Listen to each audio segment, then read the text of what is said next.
¿Qué tal? Sean todos ustedes muy bienvenidas y bienvenidos a ¿Y ahora qué? Miradas al informe de la Comisión de Paz y Entendimiento. Estamos aquí en el estudio 2 de Biergarten Klein Temuco para dar espacio a esta conversación necesaria que tuvo incluso una cadena nacional. Y nos motiva ahora aquí a analizar, quizás este panel no es muy paritario, pero voy a hacer lo mejor posible por representarlas a todas a quienes nos están viendo.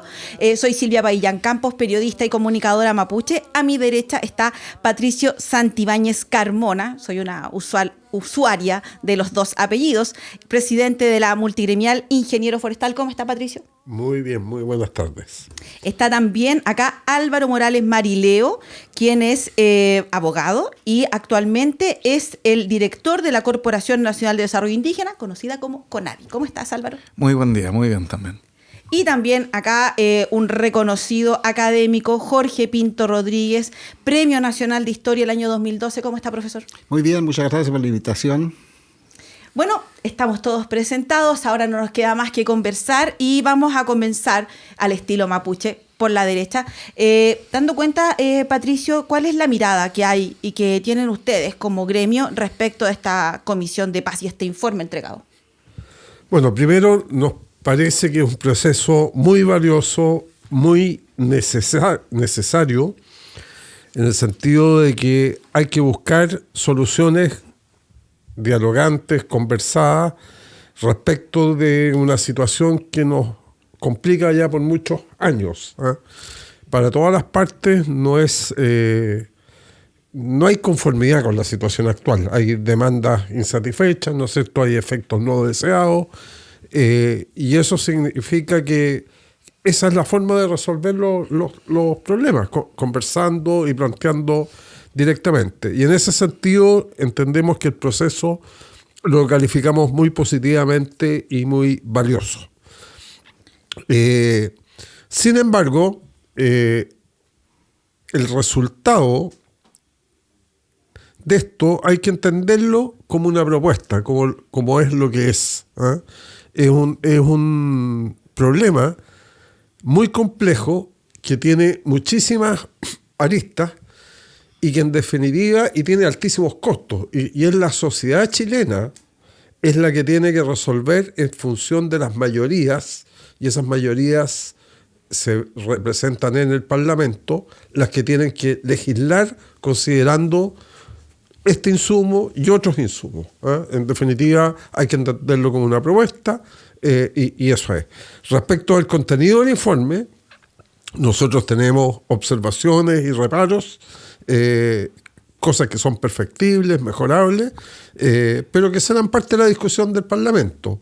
También respecto a la conformación de la comisión, creemos que no representa necesariamente el pensamiento o las mayorías que hoy día existen en el país. Perfecto.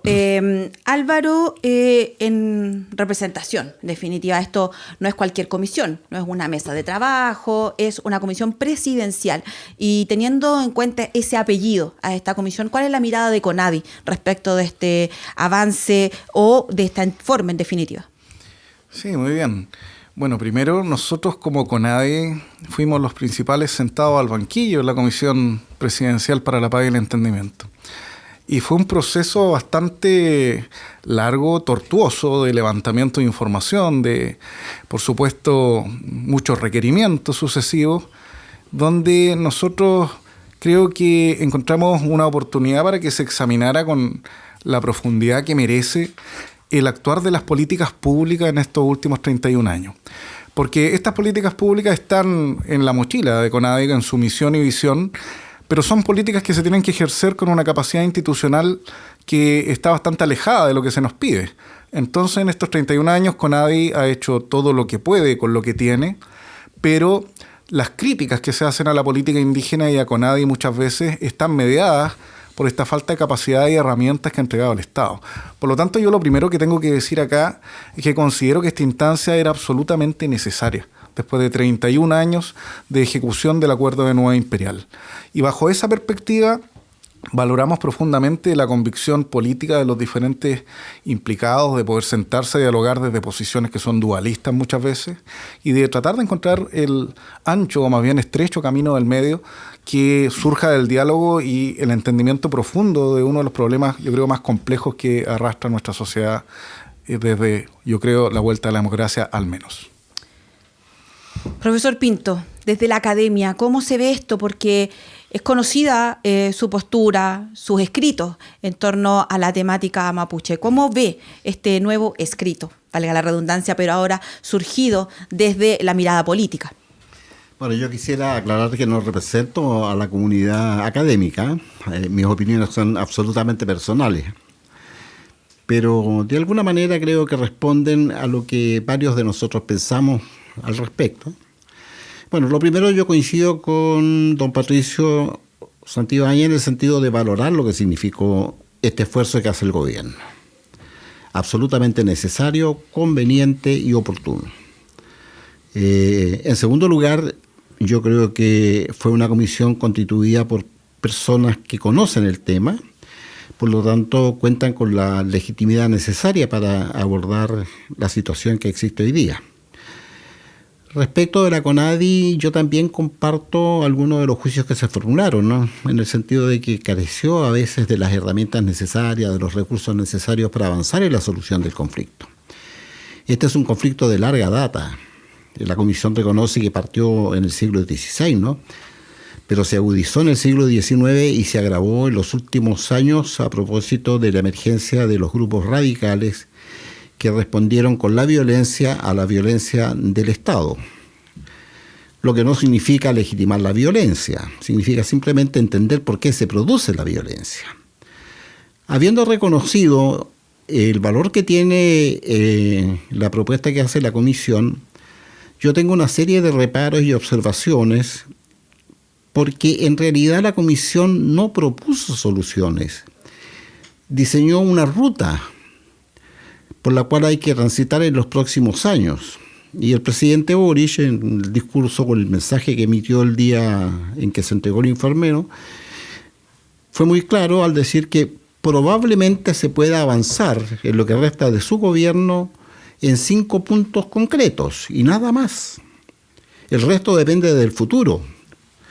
Por lo tanto, las recomendaciones son solamente eso, recomendaciones. Y hay que mirarla desde el punto de vista del alcance que tienen las recomendaciones. Y más adelante yo voy a plantear los reparos que tengo respecto del contenido, porque valorando lo que significó el esfuerzo, creo que es conveniente dialogar y seguir dialogando para darle curso a las recomendaciones que planteó la Comisión.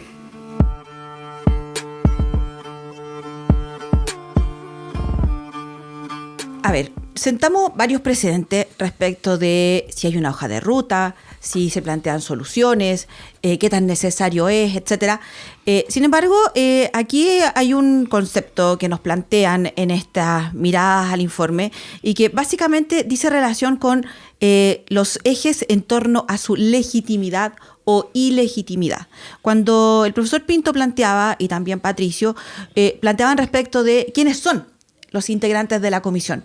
Muchos hablan, incluso antes de la entrega del informe, recordaron ustedes de que le restaban legitimidad, algunos hablaban de no me representa, incluso hubo temas políticos ahí también. ¿Cuál es la mirada? ¿Es tan legítimo? ¿Qué tan legítimo o ilegítimo es este informe? Bueno, de nuevo hay que situar en lo que es. Esto es una comisión presidencial de un gobierno en particular, ¿no es cierto?, que nomina a ciertas personas para que le den asesoría, le hagan propuestas. Pero el problema de fondo, los cambios que hay que hacer en muchas de estas materias son cambios legales. Y esos cambios legales, el único con atribuciones para hacerlo es el Parlamento, en una democracia. Entonces, hay que entenderlo ahí. Con todo, es un antecedente importante, son gente que conoce el tema. Yo lo que me refiero es que no representa necesariamente el 4-4, porque, por así decirlo, no representa necesariamente los equilibrios que hay en el país. De hecho, varias de las personas que están ahí, ¿no es cierto?, fueron fuertes o participaron o fuertes defensores de la primera propuesta convencional, y esa propuesta fue ampliamente rechazada. De hecho, hay algunos puntos en que a mi modo de ver se insiste. Pero igual es legítimo. Eso el punto es que el mecanismo por el cual se resuelva, todos tenemos derecho a dar nuestra opinión, pero el mecanismo por el cual se resuelva, en definitiva, representa la mayoría. Y obviamente eso toma sus tiempos, va a tener que pasar por el Parlamento, por una discusión informada. Así que yo no, respecto de la legitimidad, no tengo ninguna duda que es legítima, que podría haber sido mejor de una forma u otra también. Siempre las cosas son perfectibles, pero yo creo que hay un esfuerzo de los participantes que en definitiva estuvieron 2 años en este tema. A mi modo de ver, sí pudo ser mucho más ejecutiva. Creo que habían suficientes antecedentes ya por mucho tiempo, y se nota que la parte ejecutiva se hizo al final del proceso, es decir, y bien al final. Esto podría haberse tomado mucho más tiempo, haberse hecho mucho más rápido, y por lo tanto hubiéramos avanzado más rápido en todo el problema, porque todavía nos quedan años para hacer los cambios que correspondan. Uno de los puntos que se plantea es la necesidad de consulta. Y aquí no hay gente que sea más experta que Conadi en temas de consulta. Han habido críticas respecto de incluso los censos, donde se plantea quién es, a quién se le está hablando. Se le está hablando al mapuche, al lafkenche, se nos habla de identidades, se nos habla de pueblos. ¿Cómo debemos entender, dada la experiencia que tienen estos 31 años Conadi, cómo debiésemos entender este tema de la propuesta de consulta que tiene que hacerse efectiva en el mediano plazo? Sí, yo creo que ese es un punto clave, ¿verdad? ¿Por qué? Porque hay que situar esto en el arco de desarrollo que bien aquí pondera don Patricio, que esto es el primer paso, una novela de varios capítulos, ¿verdad? Y en ese sentido yo creo que es clave entender que lo que se hizo fue una apuesta que no fue una simple apuesta de otra comisión más, han habido 9 comisiones en democracia, sino que fue una apuesta que se hizo con el respaldo de 19 partidos políticos, que eran los que existían a la fecha donde se convocó a esta instancia. Y esos partidos políticos respaldaron a los representantes y por lo tanto le dieron una legitimidad y también una especie de garantía, aunque yo sé que en política no hay garantía, que esto es viable y que tiene obviamente un camino de salida. La comisión hizo el trabajo que se le encomendó. Y ese trabajo que se le encomendó es un trabajo político, de negociación, es un camino del medio, nadie quedó conforme, y es un camino que está respaldado técnicamente en un estudio profundo, cuantitativo y cualitativo de lo que ha sucedido con las políticas públicas en estos últimos 31 años. Es un trabajo inédito, porque por primera vez se tiene una radiografía profunda de lo que son las políticas indígenas aplicadas. Y en ese sentido es el primer paso para un proceso largo. Lo que viene ahora, y el presidente ya lo anunció, yo creo que hay también una audacia que hay que destacar, porque esto va a ir a consulta ahora en el mes de julio. O sea, este gobierno va a generar que esta comisión y su informe sea la primera de todas las que se han hecho en democracia que llegue a un aspecto práctico y territorial que es la consulta. Todas las demás han quedado durmiendo en los escritorios. Entonces yo creo que es un momento que hay que validar por no solamente la apuesta política que implica, sino porque nos permite hacer una radiografía nosotros mismos de cuáles son las posiciones que tenemos en el amplio espectro ideológico y político, social, que nos permitan ir ajustando esto, perfeccionándolo y obviamente pasarlo luego al sedazo legislativo. Así que efectivamente ese es el camino que hay que seguir. ¿Nos queda tiempo? ¿Hay 9 meses que quedan a este gobierno? Sí, las consultas han sido una materia donde hemos ido aprendiendo. El convenio 169 se ratificó y entró en vigencia el año 2009. Hemos tenido una larga experiencia en consultas, pero en consultas de este tipo yo diría que esta es una de las consultas más complejas que se va a plantear desde la vigencia del convenio 169. Y bajo esa perspectiva, tal como la comisión y poner de acuerdo a personas tan distintas tenía 1000 maneras de fallar, también el proceso tiene 1000 maneras de fallar. Pero yo creo que todos los que queremos y entendemos que el problema que sufre, digamos, Biobío a los lagos, producto del conflicto Estado-Pueblo Mapuche, es algo que hay que abordar, tenemos que elegir creer de que la vía del diálogo es la vía que hay que seguir y es la que tenemos que empujar. hacía algo de historia. Ahí el director de CONADI diciendo esto de las 9 comisiones que han habido durante la democracia. Lo dice también uno de los diagnósticos dentro de la mismo informe, donde plantea y sitúa, a lo menos periodísticamente hablando, 2 hitos importantes, que son el Acuerdo de Nueva Imperial de 1989 como parte de los diálogos. Algunos dirán que el Tratado de Yapigüe es mucho más allá. Otros plantean el perdón que pide Francisco Huenchumilla en su condición de intendente el 2014 como hitos históricos.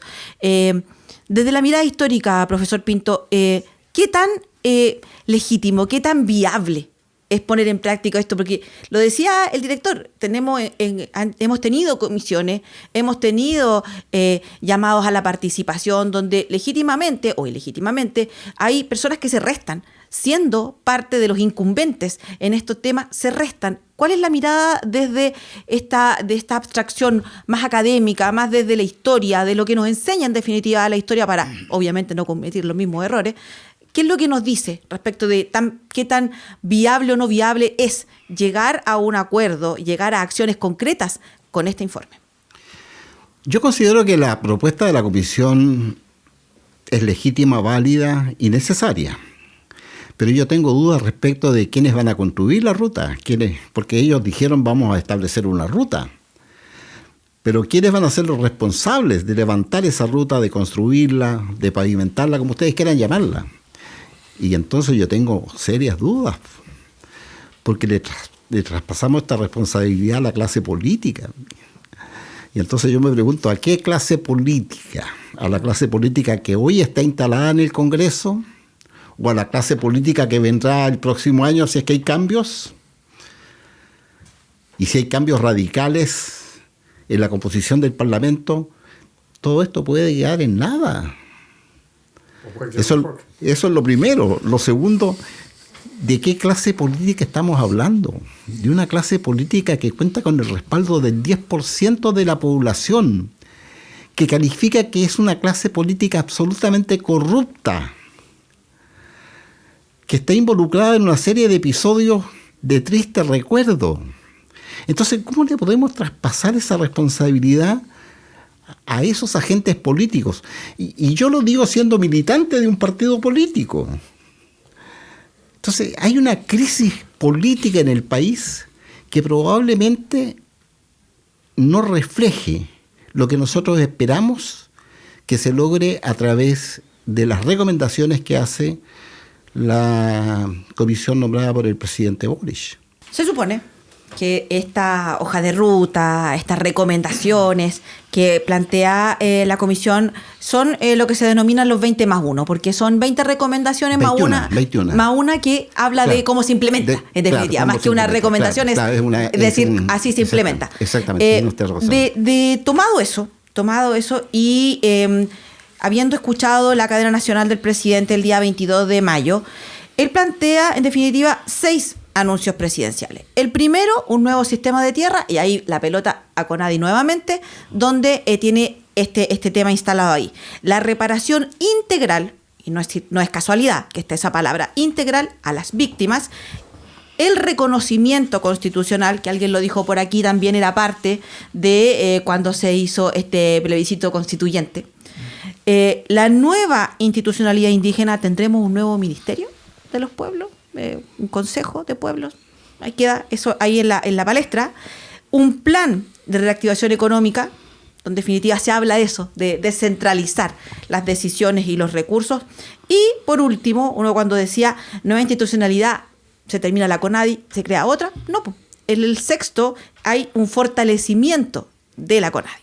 Entonces, teniendo como escenario estas 20 propuestas, estas 20 recomendaciones más una, y estos 6 anuncios del presidente, y me quedo con usted, profesor Pinto, porque da la impresión de que cuando hablamos de consulta y hablamos de anuncio presidencial, lo que se contrapone en ambos está en este reconocimiento constitucional.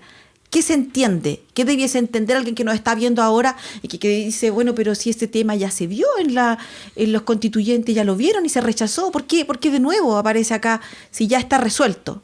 ¿Qué se entiende por reconocimiento? ¿No somos reconocidos los mapuches entonces en la Constitución? Es un tema complejo, ¿eh? Efectivamente, como usted dice, no pasó la prueba de la blancura en las comisiones constituyentes, por lo menos en la última. Pero sigue el problema latente. El hecho de que no se haya aprobado ahí no significa que se haya resuelto el problema sigue estando allí. Ahora, ese es un tema menor, creo yo, porque el reconocimiento de los pueblos originarios como pueblos-nación, yo insisto, pueblo-nación, solo implica una reforma a la Constitución, no demanda recursos, y es simplemente el valorar la diversidad como uno de las fortalezas del Estado chileno. Un Estado que respeta la diversidad es un Estado que se fortalece, creo yo. No se pone en peligro la integridad del Estado. Simplemente reconoce la diversidad. Pero somos diversos. Eso es indudable, ¿no? El Estado nos impone una identidad nacional que anula las diversidades territoriales o las diversidades culturales o tal vez las identidades étnicas en algunos casos. De manera que el reconocimiento de los pueblos indígenas como pueblo-nación, yo creo que no es difícil lograrlo y es necesario hacerlo. Pero vamos a ver qué pasa en el nuevo Parlamento, que va a tener que discutir esto, va a tener que aprobarlo. Entonces otra vez podemos quedar en cero. Una demanda tan simple, tan sencilla. ¿Cuántos estados han reconocido la diversidad y reconocido a los pueblos indígenas y nosotros somos de los pocos países que no reconoce eso? De tal modo que esa es una materia de fácil solución. Más complejo el tema de las tierras, creo yo. Buen pase para hablar del tema de las tierras, porque eso nos permite situarnos. Se habla recuerdo algunas frases que aparecían en la prensa de parlamentarios ahora en ejercicio, donde decían que en definitiva era como un saco roto, donde nunca se terminaba, que en definitiva había que entregar todo el territorio del Biobío al sur para llegar y saldar y quedar en ceros con esta deuda.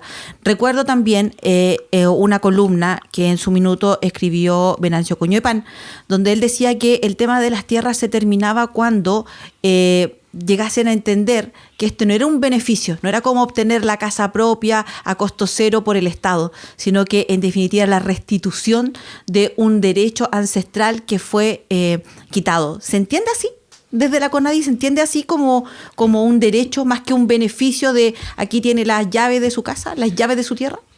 Bueno, el Acuerdo de Nueva Imperial coloca el eje central en la restitución territorial. De hecho, es la única herramienta que le otorga a CONADI y que permite hoy día que nosotros salgamos a solucionar aquellos, comillas, problemas de tierra. Pero es un eufemismo para esconder un sistema de reparación respecto a lo que nosotros entendemos como una deuda histórica. Y eso es lo que está atrás del Acuerdo de Nueva Imperial y no se dice. Y yo creo que el informe de la Comisión lo transparenta de buena manera y lo justifica. Yo creo que basta leer la Comisión Verdad Histórica y Nuevo Trato para poder entender el diagnóstico equivalente a un informe Balich o un informe Rettig de la dictadura respecto a cuál fue la verdad oficial que barrimos bajo la alfombra durante todo el siglo XX. Y si es que nosotros tenemos el entendimiento de la historia, que por supuesto acá el profesor lo debe tener, yo creo que podemos, como él bien decía, explicar mucho mejor las circunstancias en las que nos encontramos. Y aquello creo que es el gatillante para entender este concepto de deuda histórica que la Comisión Verdad Histórica y Nuevo Trato la situó como una responsabilidad no de los ciudadanos, de las familias en particular, sino del Estado, por acción y omisión, por lo que hizo y lo que dejó de hacer y lo que dejó hacer. Y eso creo yo que es lo que fundamenta el deber de reparación. El deber de reparación es justicia. Primero, para ello hay una resignificación de la memoria que está en la Comisión Verdad Histórica y Nuevo Trato. Hay luego justicia en el sentido de responsabilidad, pero no solo de responsabilidad, sino también de reparación. Esas dos cuestiones van de la mano y hay que entenderlas. Y en esa etapa del tránsito de la visión de derechos de los pueblos indígenas donde estamos transitando. Estamos hablando de responsabilidad del Estado, de todos los chilenos, y también de reparación. Y la reparación es lo que falla precisamente en el Acuerdo de Nueva Imperial, porque con las herramientas que existen y con la proyección que tenemos, evidentemente no podemos nosotros cumplir esa reparación de manera satisfactoria. ¿Cuál es la principal? Cuando se habla de tierra, da la impresión de que hubiesen como dos miradas distintas. ¿Cuál es la mirada que tiene la multigremial respecto a esto? Porque da la impresión de que nunca he escuchado, por lo menos, a los distintos presidentes de la multigremial decir: nosotros no queremos que los mapuches recuperen la lengua, que recuperen la cultura. Es más, lo he visto participar activamente de el Huiñol Tripantu, etcétera. Pero cuando se habla de tierra, y si a esa tierra se le pone un valor, y ese valor, según la situación de tierra mapuche que entrega la comisión, sitúa, y aquí son cifras que la verdad cuesta un poco asumir, donde se señala que entre 1993 y 2024 la CONADI adquirió 230.563 hectáreas en las regiones del Biobío, la Araucanía, los ríos y los lagos, bajo este mecanismo del famoso 20B. ¿Cuánto alcanza? ¿Hasta cuándo? ¿Cuál es la mirada que ustedes tienen respecto del tema del derecho a la tierra? A ver, primero, yo creo que de alguna manera el director aquí confiesa que se hizo algo, en definitiva, para reparar y que nunca ha estado claro. ¿Ah? Y que alguna parte de los gobiernos lo interpretan de una forma y otros lo interpretan de otra. ¿Ah? Si uno habla con diferentes parlamentarios que hicieron la ley indígena, y esta situación se refiere a reparar situaciones específicas de títulos de merced, ¿no es cierto?, y títulos de comisario, en que hubieran problemas. Y resulta que esto terminó en un sistema de reparación general, que el que va a la lista prácticamente obtiene un beneficio no menor del orden de 100 millones de pesos por persona, por familia hoy día, creo yo. La comisión habla de 82 millones de pesos por familia del promedio de los últimos 4 años, pero que es un monto desproporcionado respecto de cualquier situación de los chilenos, ¿eh? Y del nivel de exigencia que se hace para obtener eso. Pero independiente más de allá, ¿qué quiero decir? Si nos atenemos a lo que dice la ley, que fue lo que se aprobó, que son los títulos de merced, a mi modo de ver, primero, eso nunca el Estado ha hecho el esfuerzo de determinar cuánto es, ni esta comisión lo hizo. ¿Cuánto es el efectivo desmedro respecto a los títulos de merced? Si hay un desmedro respecto a los títulos de merced, producto no de una venta legal, porque hubo periodos que hubieron ventas legales, producto de un engaño, de una estafa, de una corrida de cerco, de lo que fuera, a mi modo de ver, eso se tiene que indemnizar muy bien. Es decir, se tiene que pagar lo que hay en el desmedro. Pero lo que hoy día tenemos es un sistema mentiroso. Es un sistema que, en definitiva, cualquier persona obtiene el beneficio, haya tenido un desmedro, y no tiene relación con el desmedro. Porque se va a una lista y que es infinito. Es infinito porque vienen los hijos de los hijos, forman comunidades y van sobre el mismo desmedro. Entonces, no hay una cuantificación de cuál, respecto de la ley que hoy día tenemos, que es la ley indígena, de cuánto es el efectivo desmedro, ¿eh? Sino que se creó un sistema que va multiplicando esto. Dicho eso, del origen, esta cosa además tiene efectos prácticos. Es decir, uno puede pensar en reparaciones, pero aquí estamos hablando de miles de millones de dólares de recursos invertidos por el Estado para que los terrenos queden abandonados. Eso es demencial. No está dentro de la administración. Es decir, no puede ser que se gaste plata de gente que la necesita en listas de espera de la salud o en lo que fuera, para que los terrenos queden abandonados. Y esa es la mayoría de la situación. Entonces, con estos niveles de recursos, con esta complejidad del problema, las cosas se tienen que hacer bien para que la gente hoy, mapuche o no mapuche, en realidad tenga progreso. Pero no nos demos un gusto y en definitiva botemos la plata. Ahora, la legitimidad. Otros dicen, bueno, esto era mapuche. Bueno, ahí entramos en otra discusión. Ese es otro tema. Y eso lo podemos discutir aparte, pero dentro del marco actual que tenemos, lo que hay es una reparación respecto a los desmedros de ciertos títulos.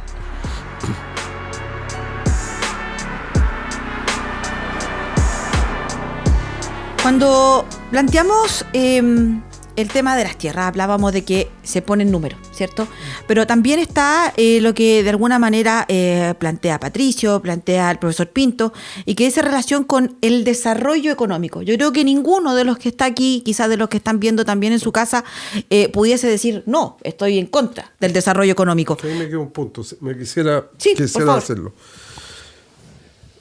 Cuando usted tiene una unidad de 100, 200 hectáreas, 300, las que fueren, y la parte en pedazos de 10 y lo parte para toda la vida, sonó.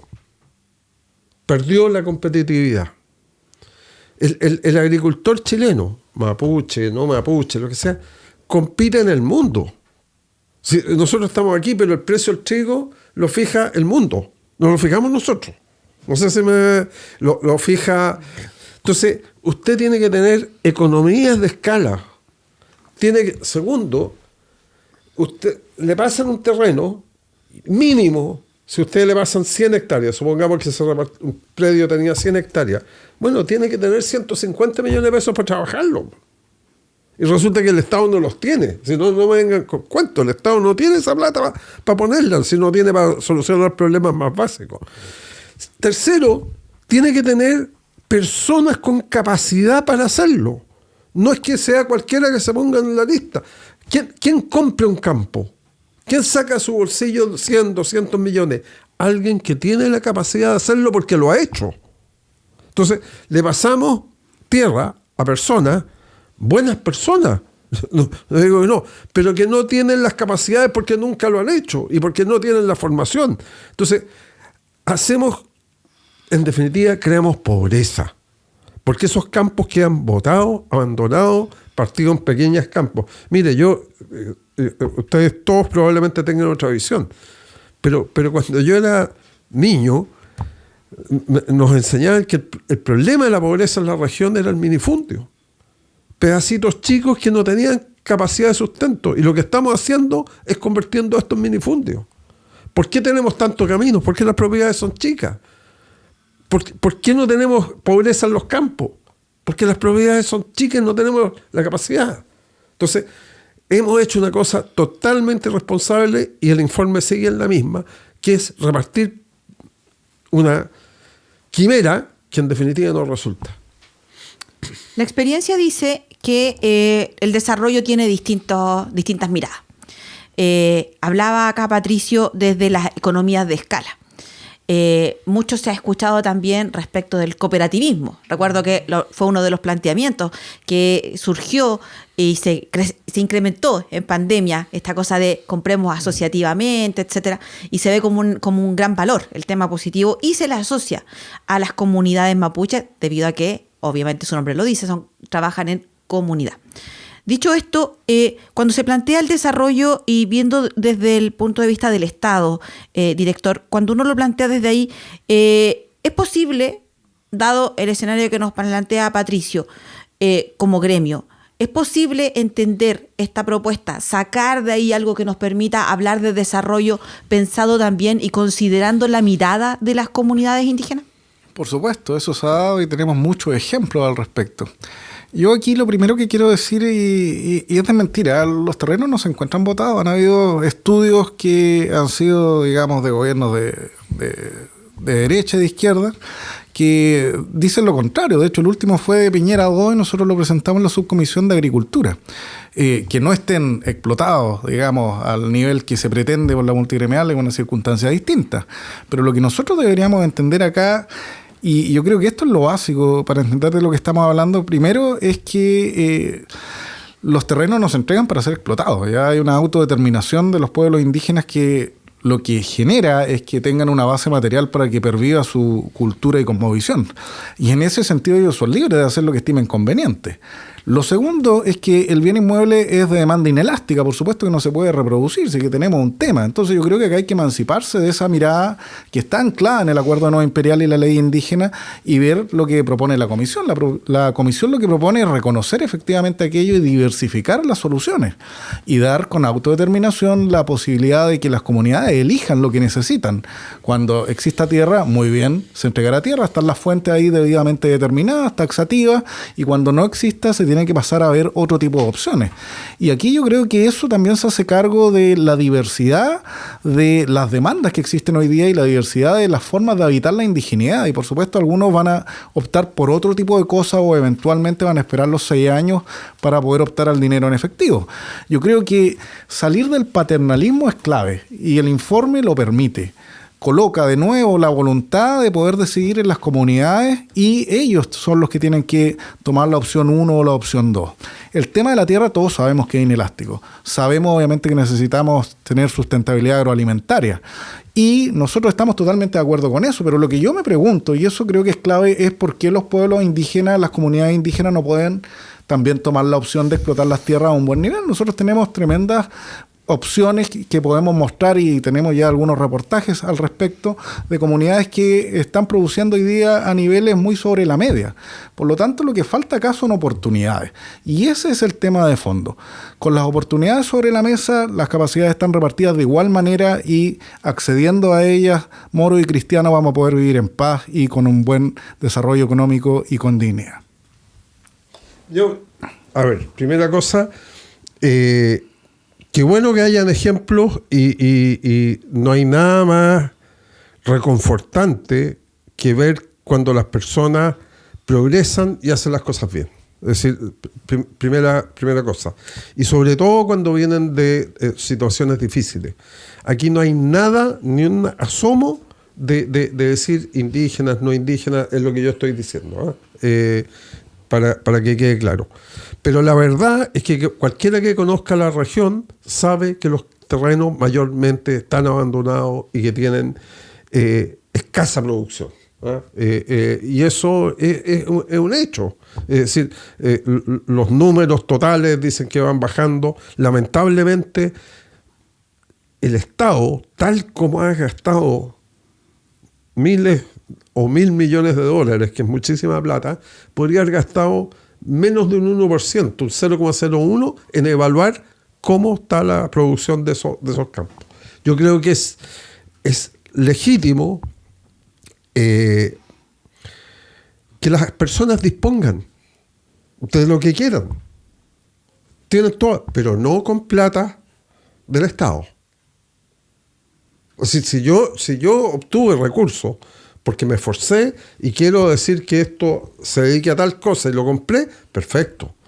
Pero masivamente uno no puede hacer de una región completa porque tiene efectos para todos. Si fuera un caso, no me importa. Pero aquí estamos hablando para tener orden de magnitud. Todo lo que produce la Araucanía, todas las tierras que cultiva son del orden de 200.000 hectáreas. Trigos, papas y todo. Y solamente por lo menos van 150.000 hectáreas entregadas por CONADI. Entonces eso tiene efectos. No es de que yo tengo un derecho, tiene efectos sobre el total. Entonces aquí, y son platas públicas, no son platas de unos pocos, tiene efectos cuando un campo deja de producir, ¿no es cierto? Dejó de comprar insumos, dejó de prestar servicios a un tercero, y toda esa cadena enriquece la economía regional. Y usted no puede hacer una política que empobrezca la economía regional, porque en definitiva le va quedando oportunidades a todos. Entonces, yo creo que no podemos vivir, es decir, es básico que aquí se haga una buena evaluación de qué es lo que se ha hecho. Porque la percepción general no es que esto es mejor. Yo sé que hay casos que sí, y los felicito y ojalá sean más. No es un tema de cuál es la raza del propietario.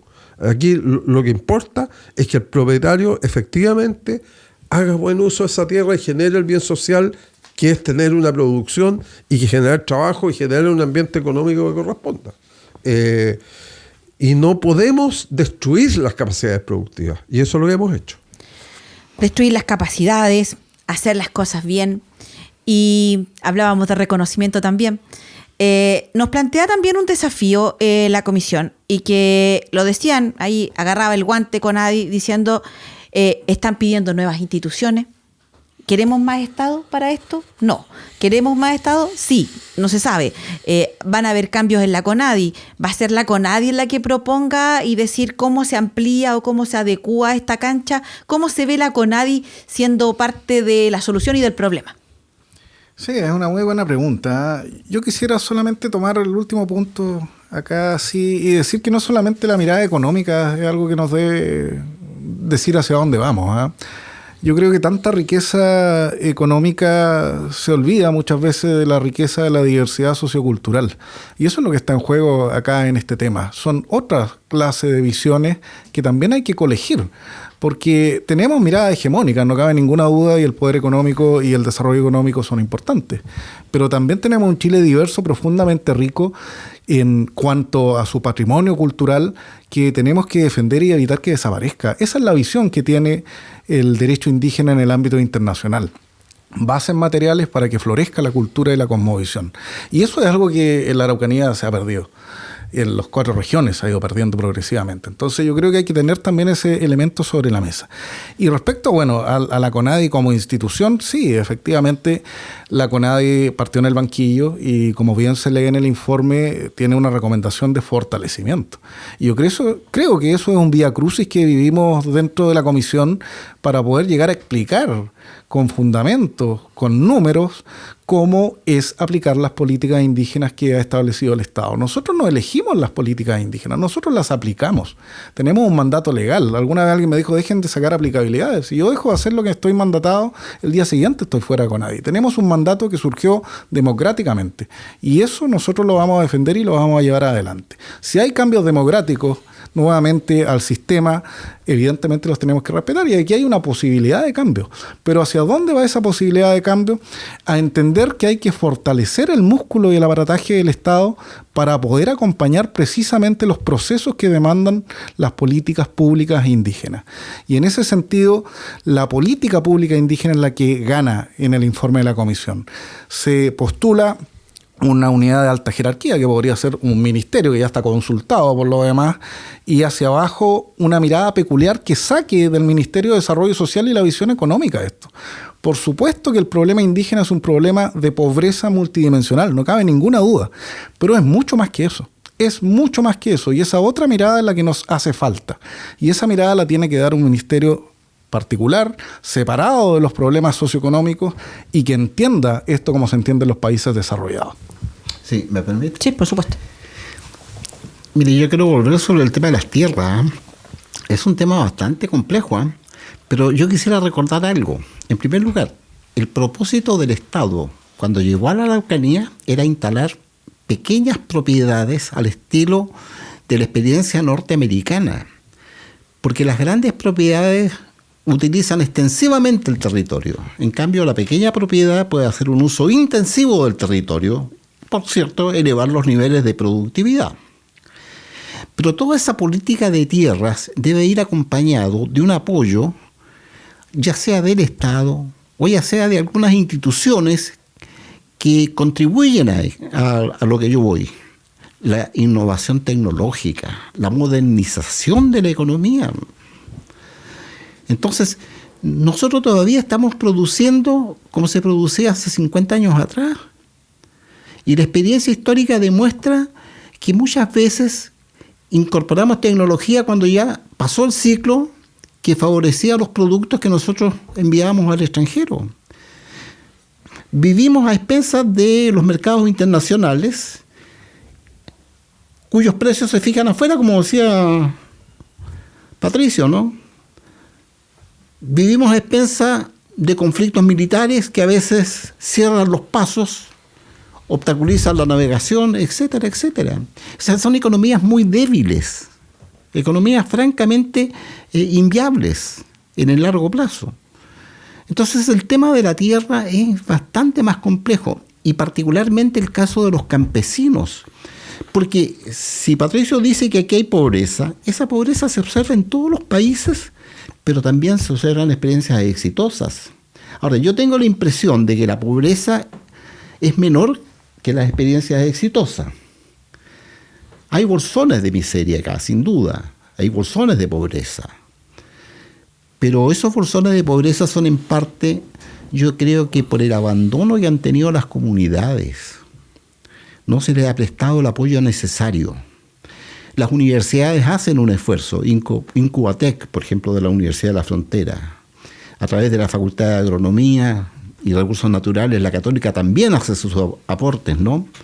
Prestando colaboración en esto de la innovación tecnológica. Yo creo que el gran desafío que tenemos hoy día aquí en la Araucanía, como en el país entero, ¿no?, es introducir un proceso de modernización de la economía.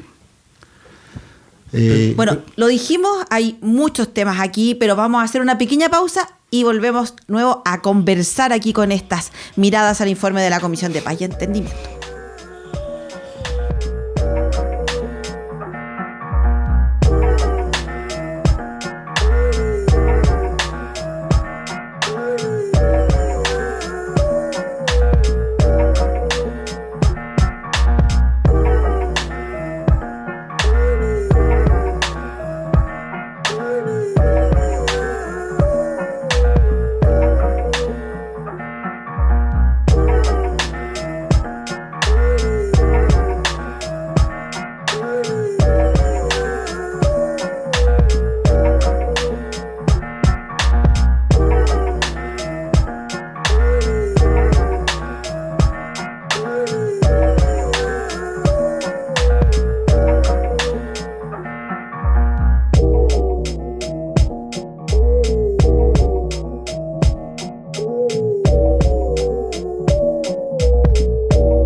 Estamos de vuelta en este espacio de ¿y ahora qué? ¿Y en qué estamos nosotros? Bueno, estamos hablando del informe que entregó la Comisión de la Paz y Entendimiento. Fueron cerca de 2 años de trabajo y que se traducen básicamente en 20 propuestas, más una donde se indica esta hoja de ruta que nos ha planteado el profesor Pinto, pero había una palabra pendiente. Patricio. No, quería referirme a un comentario que se hizo en el sentido de que la parte económica, obviamente que todos tenemos diferentes necesidades de relaciones humanas, espirituales, y no puede ser solamente económico. Eso es consustancial a las personas, digamos. No exclusivamente a los mapuches. Todos tienen creencias de un tipo o de otro. Y en definitiva, todo desarrollo idealmente debe ir equilibrada la parte económica con la parte social, con la parte ambiental y en definitiva ¿qué es lo que es el desarrollo? El desarrollo de cierto punto de vista es que las personas progresan, ¿eh? Y eso es lo que buscamos, pero la parte económica es fundamental. Es decir, cuando hay pobreza, en realidad todo el resto se le relega, y todos estamos de acuerdo en que hay que hacer la forma de equilibrada y para poder progresar, sobre todo cuando hay pobreza, es absolutamente necesaria que la parte económica se lleve bien. Y en esos términos, como región. Respecto de la propuesta, hay un par de cosas que a mí creo que quiero hacer una observación. Creo que las opciones distintas, se dice muchas veces en el informe preferentemente tierra, ¿ya? Y las otras opciones como que están un poquito postergadas. ¿Por qué no derechamente? Elija entre esta opción o la otra. ¿Por qué tiene que esperar 6 años para la opción, para esta opción?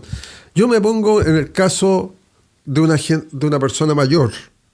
Por ejemplo, hay muchísimas personas en los campos que son personas mayores, que no están en condiciones de emprender, ¿no es cierto? No están en condiciones de iniciar una... Y a lo mejor no tiene o puede ser una persona no tan mayor y no tiene las capacidades. ¿Por qué esa persona no puede optar a una renta vitalicia, por ejemplo, hoy, y no hacerla esperar 6 años? yo creo que primero es eso, ¿eh? Aquí hay una cosa preferentemente con la tierra. Y yo creo que por 30 años hemos estado en el tema de la tierra. Y objetivamente no ha funcionado. ¿No funcionó? Yo diría que aquí hay que hacer varias distinciones, ¿eh? Primero, bueno, estamos en una región que vive una pobreza multidimensional que es bastante arraigada, ¿ya? Y en ese sentido hemos avanzado bastante. Entonces yo no diría que no ha funcionado. De hecho, los más relegados en materia socioeconómica en nuestra región fueron por mucho tiempo los pueblos indígenas. Las interseccionalidades entre indigeneidad, ruralidad, mujeres son unas fuentes terribles de pobreza. Y en ese sentido, claramente se ha avanzado. Se ha avanzado en políticas públicas que han dotado de bases materiales para que se puedan hacer cosas.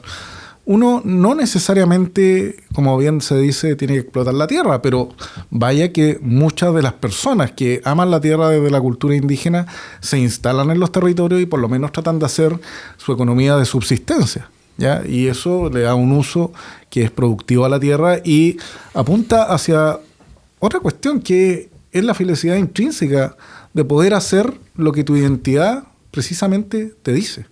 Y eso es algo que yo creo que también es un avance significativo para al menos 500 comunidades en los 30 años y por supuesto para una cantidad de personas mucho mayor. Por lo tanto, yo creo que se ha avanzado. Y se ha avanzado también de otra manera, en posicionar los temas indígenas en la agenda pública y lograr que la sociedad chilena se autoidentifique con su indigeneidad que tenía bajo la alfombra, bajo montaña de discriminación y racismo de otrora, y hoy día puedan arbolar con orgullo algo que en algún momento se trató de borrar con una agenda de unidad e identidad nacional homologada. Yo en ese sentido creo que hemos avanzado mucho. Hemos avanzado para ponernos a medio camino del estándar internacional y hoy día lo que nosotros tenemos que hacer es precisamente avanzar el camino de los países desarrollados. Y los países desarrollados no le han sacado el cuerpo a este problema. Y los países desarrollados han establecido estándares que son internacionales y esos estándares son los que están reflejados en el informe de la Comisión. ¿Qué país desarrollado tiene el convenio 169? El convenio 169 es el convenio que está más ampliamente difundido. ¿Qué país lo adopta? No, por supuesto, oiga, pero por favor, vamos a los estándares. Estados Unidos no lo tiene. Por supuesto que no, pero Estados Unidos hoy día va en retroceso. Nueva Zelanda no lo tiene. Patricio, pero escúchame por favor. Va en absoluto retroceso. Lo que nosotros estamos mirando son las experiencias comparadas donde esto ha resultado. Y ha resultado no solamente con el convenio 169, sino también con la Declaración de los Pueblos Indígenas de las Naciones Unidas, que tiene un estándar superior. Y ahí, y eso quería llegar, Patricio, es que lo primero que se establece es la opción por la tierra y luego, obviamente, las otras opciones. Aquí nosotros nos enfocamos en un aspecto que en el derecho internacional y en la experiencia comparada está superado hace bastante tiempo. Y es parte de los rezagos que nosotros tenemos como mirada sociocultural respecto a la temática indígena. La temática indígena hoy día está en el centro de la discusión de nuevo, se ha avanzado, tenemos autorreconocimiento y hoy día lo que necesitan los pueblos indígenas son oportunidades. Oportunidades para hacer florecer la cultura, la diversidad como patrimonio también de la riqueza de nuestro Chile. Y eso es lo que la CONADIE aporta. No es una institución de fomento productivo, es una institución cultural. Mire, yo considero que la pobreza es un desafío que tenemos que enfrentar con mucha rigurosidad, ¿no? Obviamente tenemos que superar la pobreza, pero junto con superar la pobreza y lograr el desarrollo, estamos aquí en la tierra por otra razón. Vinimos a ser felices, don Patricio. Sin duda. Entonces, no siempre la riqueza genera felicidad. Entonces, ayuda, sin duda, pero la felicidad consiste en un sentimiento que nos hace sentirnos reconocidos, valorados y respetados en nuestras formas de vida. Yo creo que hemos progresado mucho en este último tiempo, pero mucho. Mire, yo llegué a Temuco el año 83, llevo ya casi, voy a cumplir, pasé los 40 años ya aquí en Temuco ya. No vivía en Temuco yo, viajaba todas las semanas, pero desde hace 5 años o 4 años estoy viviendo ya aquí en Temuco. Y visito mucho la región. Y el progreso que yo veo en las pequeñas ciudades, centros poblados, no son incomparables respecto de lo que había cuando yo llegué. Las rutas viales han mejorado considerablemente. Temuco es una ciudad que muestra un rostro absolutamente distinto al que yo conocí. Por lo tanto, hay que valorar también los avances que hemos logrado y construir desde los avances y construir desde los progresos que hemos alcanzado y no desde lo que no hemos alcanzado. Lo que no hemos alcanzado es la meta. Y algo muy importante,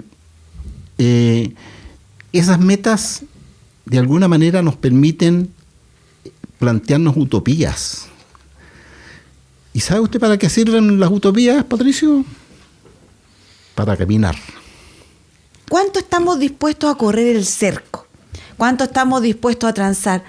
Si tenemos que plantearnos desde quiénes somos, en el caso de Patricio Santibáñez, que representa a un gremio y que ha sido interpelado en muchas oportunidades, así como la CONADI, ¿cuánto estamos dispuestos a transar? Lo dijo el profe Pinto, quizás las miradas del desarrollo son distintas, quizás el mundo mapuche ve el uso de la tierra de otra manera, distinta a la de tener, y lo recuerdo en uno de los ENELA, donde había un representante del mundo mapuche, lamentablemente no recuerdo su nombre, pero él lo planteó al entonces ministro Moreno, donde le dijo, mire, para mí el tema de la tierra es tan simple como si mi vecina se compra una casa y hace una ampliación. ¿Por qué tiene que venir alguien a decirle arriende las piezas que tiene desocupadas? Ella es dueña de su casa, ella construyó el segundo piso o la ampliación. ¿Por qué alguien tiene que decirle lo que hacer con eso? Entonces, ocupando esa misma lógica, ¿cuánto la multigremial está dispuesta a correr este cerco para ir avanzando en un desarrollo quizá un poco más armónico? No, yo creo que tenemos que estar dispuestos a conversar, tal como lo estamos haciendo. Y respecto al ejemplo que das, yo creo que todos tenemos debemos avanzar hacia tener los mismos derechos y las mismas responsabilidades, el mismo trato. Yo creo que al revés de lo que dice, de lo que se dice aquí, que hay un avance. Primero, creo que hay un avance. Hay un avance de la pobreza que se vivía en los 60 a la situación actual, que es innegable. El país cambió. Pero ese avance, a mi modo de ver, es producto de un desarrollo económico y de un enriquecimiento que tuvimos fuerte en algún periodo y que privilegió a mucha gente pobre en este país, mapuche y no mapuche. Y uno, es decir, yo recuerdo de niño salir de Temuco, ¿no es cierto? Y en invierno las carretas y el barro y el alcoholismo y todo lo que se vivía en esa época. Y hoy día voy a los mismos lugares y todas las casas hay auto casi. No sé si Entonces, obviamente que hay un cambio. Pero ese cambio no lo veo asociado a las políticas de CONADI, lo veo como un cambio que es producto del avance de la sociedad, de un crecimiento que tuvo este país. Pero volviendo atrás, yo creo que objetivamente, y aquí me voy a diferenciar harto de lo que ustedes están diciendo, lo que está demandando la gente en Chile es que todos tengamos los mismos derechos y las mismas responsabilidades y no hayan privilegiados. Y que los beneficios se entreguen de formas claras y precisas. Que no hayan ladrones, gente que se salte la cola. Eso es lo que está demandando. Y yo creo que con eso se va a pillar también la cosa indígena. Es decir, ¿qué quiero decir? Me encantó, y probablemente ustedes también, pero el tratamiento que tuvieron los chilenos en la pandemia. Primero, el Estado los atendió, porque los atendió como debía, a estándares internacionales. No sé. Segundo, el criterio. Usted estaba informado por qué tenía que cuándo podía vacunarse, por qué no, y cuál era el criterio. No era un criterio oculto. No sé si era un criterio claro, informado. No era por raza ni por nada. Era por una condición objetiva respecto del problema. Así yo espero que sea el Estado. Así yo espero que sea el Estado y que atienda a las personas. No sé si Pero hoy día tenemos un Estado lleno de robos, de cosas ocultas. Entonces, lo mismo. Entonces, yo creo que hay una demanda, y aquí me voy al reconocimiento constitucional, estoy yendo para allá. Entonces, hay una demanda de decir, ¿sabe qué? La relación de los chilenos con el Estado debe ser para todos igual. Para todos igual, con criterios claros, objetivos, lo que tal. Si usted tiene afinidad, porque es un grupo perfecto, si usted tiene libertad, el derecho para agruparse, para hacer lo que quiera. Y estar en torno a una causa, estar en torno a una colonia, si es palestino o si es alemán o a cierta afición. Pero cuando usted se relaciona con el Estado, usted es igual que todos. ¿Somos iguales? Me encantaría que fuéramos iguales, ya, pero desgraciadamente no es así. La historia de Chile, y aquí el profesor lo debe saber muy bien, nos habla de grandes diferencias a nivel socioeconómico, diferencias en cuanto a la discriminación por raza, sexo, condición. Y el tema de los pueblos indígenas es un tema donde la igualdad está muy lejana de lo que estamos conversando. De hecho, hoy día lo que estamos tratando de hacer con las políticas indígenas es precisamente tratar de reparar.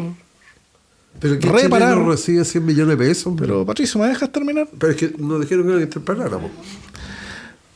Lo que estamos intentando es reparar precisamente las desigualdades que se dieron por la acción y omisión del Estado, ¿ya? Y eso es lo que nos tiene en la situación hoy día. O sea, no por casualidad, gran parte del pueblo mapuche es pobre multidimensionalmente y ha tenido que emigrar a las ciudades a buscar oportunidades, y ha tenido que ser la nana de, o el panadero de, etc. ¿Por qué crees tú que es? Por supuesto, lo puedo explicar perfectamente. Pacificación de la Araucanía, cuestión social de 1900 a 1925, migración campo-ciudad, los guetos, las ciudades, la cuestión social. ¿Cuál era el analfabetismo? Patricio, ¿pero me dejas terminar? Pero si los dijeron que no Pero yo no te interrumpí durante toda la exposición y yo te pediría también respetar mi tiempo, y si quieres interpelarme lo podemos obviamente hacer después. Entonces, ¿qué es lo que quiero decir? Efectivamente, el tema indígena es un tema de discriminación y racismo que ha ido, por suerte, y aquí ojo con esto, disminuyendo los últimos años, y ahí hay un cambio gigantesco respecto a lo que hoy día, Patricio, acá no valora en absoluto, las políticas indígenas. Las políticas indígenas son las que han permitido que se hable la lengua, sin que nos agarren a varillazos en el colegio. Las políticas indígenas son precisamente las que han permitido que se pueda celebrar el huetripanto en los colegios y que los niños que van también tengan acceso a eso y no solo a bailar cueca y comer empanada y tomar chicha. Yo creo que lo que tenemos que reconocer acá, más que lo económico, que por supuesto es importante, si hay que buscar un equilibrio, es los avances en materia de lo que le compete a CONADI, que es la cultura, la diversidad, la lengua, la cosmovisión. Y en eso hemos avanzado mucho. Yo le quiero decir a don Patricio que entre el 2002 y el 2017, los dos censos, en Chile, la población indígena se triplicó.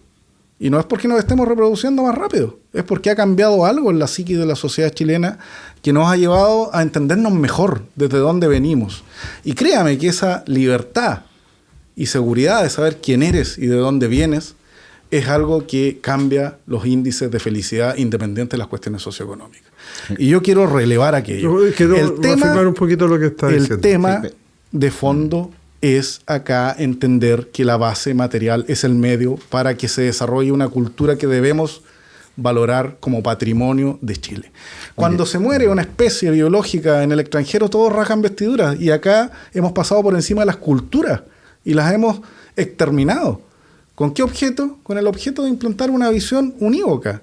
La diversidad del patrimonio, y en materia cultural y social yo creo que es algo que hay que relevar, y las políticas indígenas siguen esa vía. Y eso es un gran avance. A ver, pero aquí hay un punto importante. Aquí todos tocan un punto súper importante, pero también es importante, lo decía Patricio, respecto de esto de avanzar en el desarrollo, por entender, etcétera. Sí. Pero la CONADI asume también un poco quizá esa cuota de decir, donde todo se centra en un reconocimiento de las tierras, centrar toda la cuestión mapuche en el tema de tierra y quizá no amplificar y no entregar una variedad, no ir avanzando en estos 30 años con estos mapuches que fueron envejeciendo 30 años, pero estos mapuches que nacieron en estos 30 años y que hoy tienen 30 años, ¿está también un poco esa mirada? Yo vuelvo a insistir acá, se confunde la CONADI con las políticas indígenas. Las políticas indígenas CONADI las ejecuta, no las diseña. Lo que tenemos es el Acuerdo de Nueva Imperial. Nosotros lo hemos ejecutado al pie de la letra y hemos tenido grandes críticas y, por supuesto, errores, como toda institución. Pero lo que estamos haciendo hoy día y cooperamos en este informe es precisamente abrir la cancha y actualizar el pacto, proponer una nueva forma de entender. Y acá no solo tenemos tierra, tenemos reconocimiento. La identidad es especular, es como te ve la sociedad. Y eso, el reconocimiento es clave. Y los instrumentos jurídicos son un gatillante de los procesos sociales muchas veces. Y creo que en materia indígena eso hay que entenderlo muy bien. En segundo lugar, tenemos desarrollo económico y productivo. Tenemos reparación a las víctimas. Tenemos, por supuesto, el tema de las tierras y tenemos lengua y cultura. Eso es lo que queremos de una ley indígena moderna, que vea desde las diferentes perspectivas la profundidad del problema indígena, con toda su arista y las pueda abordar de manera multifactorial. Sí, me permite. Sí. Yo quisiera también recordar que el Estado tiene una alta cuota de responsabilidad, o tuvo una alta cuota de responsabilidad en la pobreza del pueblo mapuche. Cuando uno lee Los viajeros de mediados del siglo XIX, se da cuenta que esta era una región dotada de una riqueza notable.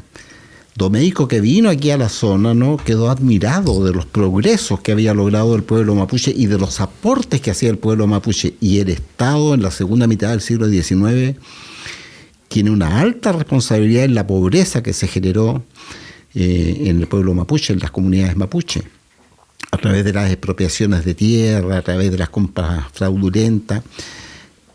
Alcoholizó al pueblo mapuche. En el Parlamento, más bien en el Tribún de Coscoce, esto fue denunciado. La intelectualidad de los años 20 también lo denunció. Más adelante intentaron de alguna manera no someterse, sino que aliarse a los partidos políticos, ¿no?, y buscar una salida política, pero fracasaron. Entonces el Estado tiene una alta cuota de responsabilidad y yo creo que esa cuota de responsabilidad el Estado tiene que asumirla y tiene que responder a las demandas del pueblo mapuche para reparar el daño provocado. Si el Estado provocó mucho daño aquí en la zona, pero ese daño lo provocó el Estado a la región y nos está dañando a todos, mapuches y no mapuches. Entonces, ¿cómo no podemos avanzar hacia una solución reparando los daños, reconociendo la cultura propia del pueblo mapuche, sus prácticas, sus cosmovisiones, su lengua? Eso yo creo que lo estamos perdiendo y esa es una riqueza invaluable. Entonces debemos hacer un esfuerzo. Yo creo que el principal error del Estado, entre tantos que cometió, ¿no?, está en no haber hecho compatible la identidad del pueblo mapuche con la identidad nacional. ¿Qué es lo que pasa en el norte? ¿Por qué en el norte el proceso fue exitoso y aquí no? ¿Por qué en Iquique convive la identidad pampina con la identidad chilena? Y sin conflicto.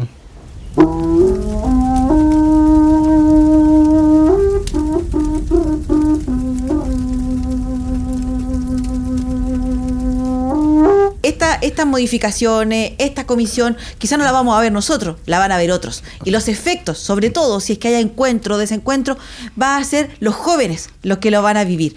Y dado eso, y para cerrar esta interesante conversación, que sin duda siempre los temas vinculados a esto van a ser muy, muy largos, vamos a hacer esta ronda de cierre, donde vamos a partir al revés. Ahora va a ser el profesor Pinto quien va a comenzar haciendo esta ronda de cierre, donde ¿con qué nos quedamos? El que ve ahora y, como suele ocurrir en las redes sociales donde va a ser expuesto este programa, se quedan con un trocito, esos 15 segundos, el short de 30 segundos que sale en YouTube. ¿Cuál es su mensaje? Y ahí directo a su cámara. ¿Cuál es su mensaje? ¿Con qué nos quedamos para esta comisión? Es la confianza que yo tengo en la juventud. Yo creo que los jóvenes son los que van a construir el futuro del país y van a construir un futuro para ellos. Así como nosotros cuando fuimos jóvenes intentamos construir un futuro para nosotros. Hay señales muy positivas. Yo me he reunido con estudiantes de distintas universidades que muestran un interés que yo no había observado años antes. Me quedo con los jóvenes. me quedo con el ímpetu de los jóvenes, con la rebeldía de los jóvenes, con el deseo de los jóvenes de construir un país mejor, que les vaya muy bien a los jóvenes, que tengan mucho éxito. Álvaro, tu mirada desde la institución, tómate estos segundos para, en definitiva, dar este resumen. Tu mirada respecto de este informe. Sí, yo quiero decir que este es uno de los temas más complejos que arrastra Chile. Es algo que se repite en la realidad comparada. Se llama un wicked problem, un problema que llega a ser diabólico, ¿ya? Por todos los abordajes que tiene y las complejidades. Yo invito a nuestros oyentes y a quienes nos ven a que se informen, que lean el informe de la comisión y que no se lo cuenten de oídas. Aquí hay que ser protagonista y no testigo de estos procesos. Vienen procesos territoriales donde van a tener voz y es por supuesto allí donde se deben plasmar la diversidad de todas las posiciones que hay en estas materias que son, como digo, bastante profundas y complejas. Y en ese sentido lo que yo quisiera es apostar por un mañana, podríamos decir, donde el diálogo prime. Ya, el diálogo creo que es esencial. Y la lección que nos han dado acá los comisionados, yo participé de la comisión como soporte técnico, es algo que yo vi cómo se transformó desde el día 1 hasta el último día, desde una mirada dualista, cerrada sobre sí mismo, de los prejuicios, a irse abriendo a la otredad, a las otras visiones y a caminar poco a poco hacia caminos que sean de consenso. Yo creo que hay una lección ahí ética de estas personas muy distintas que se reunieron, que nos dicen si nos podemos entender es sobre bases firmes de conocimientos y datos y por supuesto la voluntad de acuerdo y diálogo. Eso es lo que le falta a la sociedad chilena hoy día. Patricio. Absolutamente de acuerdo que el camino es por el diálogo, los acuerdos y fundamentalmente por las mayorías de lo que piensan las personas. Yo creo que la mayoría hoy día está demandando que el Estado sea eficiente, que no despilfarre las plata, que el trato a sus ciudadanos sea diferente, rápido, justo. Y en ese sentido creo que el Estado tiene mucho que mejorar y tratar a los chilenos de igual manera. No pueden haber grupos privilegiados y en eso se debe avanzar. Y dentro de eso, la política que se haga, no podemos repetir lo de años anteriores. Se han cometido errores, se han despilfarrado recursos y el Estado debe ser mucho más cuidadoso de que los recursos escasos que se tienen que apuntar al progreso de todos. No podemos seguir despilfarrando lo que hemos hecho, tener parte de nuestra riqueza abandonada, perdiendo capacidades productivas, porque si se pierden capacidades productivas, se pierden oportunidades de desarrollo de las personas. El desarrollo tiene que ser equilibrado. Nadie aquí está planteando materialismo, solamente la parte económica, pero tiene que haber un equilibrio y oportunidades para todos. Y eso significa que la parte económica sí importa que se crezca, eso genera beneficios y en definitiva los notamos cuando tenemos carencias y pobreza. Las políticas deben ser mucho mejor pensadas. Este informe es un avance, pero necesita modificaciones importantes y esas modificaciones se tienen que hacer de acuerdo a las mayorías nacionales en el Congreso. No se puede persistir un enfoque que hemos traído 30 años para hacer lo mismo que no nos ha llevado a ningún buen puerto. Y por otra parte, la violencia debe ser absolutamente aislada y en ese sentido el informe deja espacios, no coloca los incentivos para eliminar la violencia. Hay parte de los terrenos incorporados que se han traspasado por el Estado, que se han convertido en guetos de violencia, en zonas de narcotráfico, y esas cosas se deben evitar. Y el Estado no puede permitir que con plata a todos los chilenos se siga haciendo eso. Bueno, ¿y ahora qué? Esa fue la pregunta que les planteamos al inicio de este espacio. Ahora los invitamos, tal como se señaló aquí, a ser protagonistas y a no ser testigos en esta región. Y a que cuando necesiten consultar, existan estos espacios de debate, se sumen a estos espacios de debate, se sumen a las redes sociales, se sumen con opinión y los dejamos invitados a revisar este espacio, a compartirlo. Que tengan una muy buena noche. Muy bien. Muy bien.